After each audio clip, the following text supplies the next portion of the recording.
अलिफ लैला दूसरे बूढ़े और उसके दो काले कुत्तों की कहानी। दूसरे बूढ़े ने अपनी कहानी शुरू की। उसने बताया, ये दोनों कुत्ते मेरे सगे भाई हैं। पिताजी ने मरते वक्त हम तीनों भाइयों को 3000 अशफियाँ दी थी। हम उससे व्यापार चलाने लगे। मैंने एक दुकान खोल ली और मेरे बड़े भाई को विदेश में व्यापार करने का मन हुआ तो वे अपनी संपत्ति बेचकर सारे रुपयों के साथ विदेश चले गए। लगभग 1 साल बाद मेरी दुकान पर एक भिखारी आया और बोला, भगवान तुम्हारा भला करे।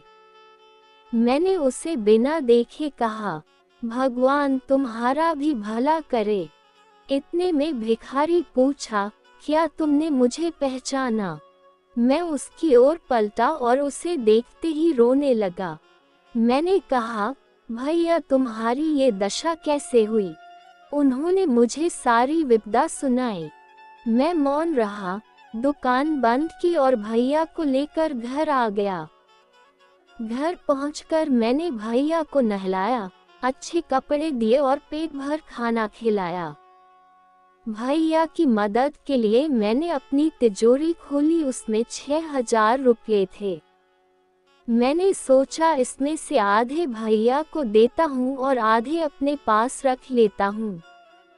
मैं भैया के पास गया और कहा, पिछला नुकसान भूल जाओ भैया और उन रुपयों से नया व्यापार शुरू करो।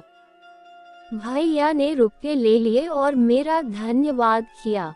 कुछ महीनों बाद मेरे छोटे भाई की इच्छा हुई कि वह विदेश में व्यापार करे।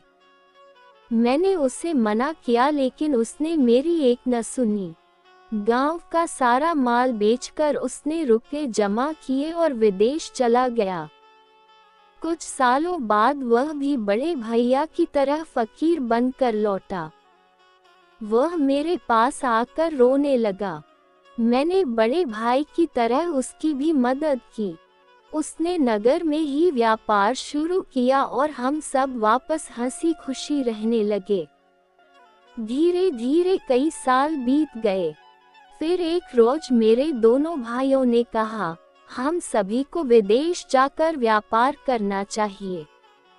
मैंने साफ इनकार किया और कहा, तुम दोनों विदेश गए थे न व्यापार करने, क्या फायदा हुआ जो मुझे भी चलने कह रहे हो?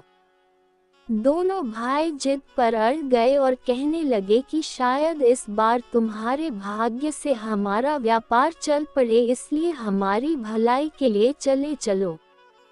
रोज इस बात पर बहस होने लगी। मैं मना करता और वे चलने को कहते। ऐसे करते करते 5 साल बीते। फिर तंग आकर मैंने उनकी बात मान ली। उस समय मेरे पास मात्र 12,000 रुपये थे। मैं भाइयों के पास गया और बोला, समझदारी इसी में है कि हम अपना आधा धन व्यापार में लगाएं और आधे को भविष्य के लिए बचाए रखें। यदि आगे चलकर कोई अनहोनी हुई तो कम से कम हमें खाने के लाले नहीं पड़ेंगे। मैंने 3,000 दोनों भाइयों को दिए, खुद 3,000 लिए और बाकी 3,000 रुपयों को घर में एक गड्ढा खोदकर उसमें दबा दिया। अगले दिन सुबह होते ही हम तीनों व्यापार के लिए विदेश रवाना हो गए। हम एक नगर में पहुंचे और काम शुरू किया। किस्मत ने साथ दिया और हमें कुछ ही महीनों में खूब मुनाफा हुआ। एक रोज हम जहाज में सफर कर रहे थे। उस दौरान अत्यंत सुंदर स्त्री फटे पुराने कपड़े पहने मेरे पास आई।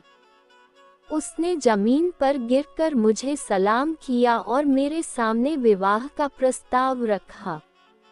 उसने निवेदन पूर्वक कहा, आप मुझसे विवाह कर मुझे धन्य कर दीजिए।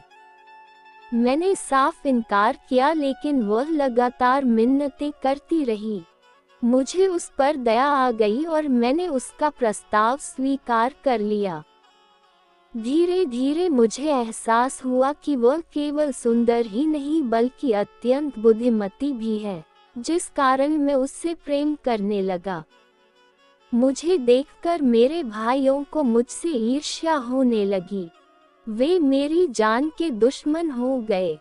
मेरे भाइयों में द्वेष इस कदर भर गया कि एक रोज उन्होंने मुझे और मेरी पत्नी को समुद्र में फेंक दिया। हम डूब ही रहे थे, तभी न जाने कहां से मेरी पत्नी के अंदर अलौकिक शक्ति आई और वह सहारा देकर मुझे एक द्वीप पर लेकर आई। मैं बेहोश था। घंटों बाद जब होश आया तो मैंने उससे पूछा कि हम कहाँ हैं। पत्नी बोली, मेरे कारण तुम्हारी जान बची है।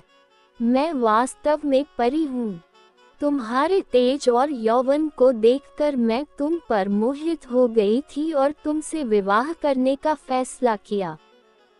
तुम बहुत अच्छे हो, लेकिन तुम्हारे भाई बुरे मनुष्य हैं, अतः मैं उन्हें जिंदा नहीं छोड़ूंगी।